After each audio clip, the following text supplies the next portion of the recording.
চীনা ভাষায় এটাকে লিংজি বলা হয়, জাপানি ভাষায় বলা হয় হচ্ছে ঋষি মাশরুম। এর আবিধানিক অর্থ হচ্ছে অমরত্বের প্রতীক, এবং বিশেষ করে চীনা সম্রাটরা প্রায় 2000 বছর আগে এটা খাদ্য হিসেবে ব্যবহার করতেন অমরত্ব লাভের আশায়। এই মাশরুমটি বিশেষ করে আমাদের দেশে কাঠের গুঁড়িতে, পুরনো কাঠের উপর জন্মে। এর বায়োলজিক্যাল নাম হচ্ছে গ্যানোডার্মা। এটি একটি ঔষধি গুণ সম্পন্ন মাশরুম, এবং এই ঔষধি গুণ আছে বলেই এর কদর সারা পৃথিবীতে অনেক বেশি।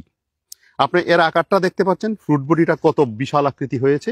দীর্ঘ জীবন ও রোগ প্রতিরোধ ক্ষমতা বৃদ্ধিতে সহায়ক গ্যানোডার্মা মাশরুমে রয়েছে পলিস্যাকারাইড, ট্রাইটারপিন, অ্যান্টিঅক্সিডেন্ট, যা শরীরের ইমিউন সিস্টেমকে শক্তিশালী করে এবং কোষের সুস্থতা বজায় রাখতে সাহায্য করে।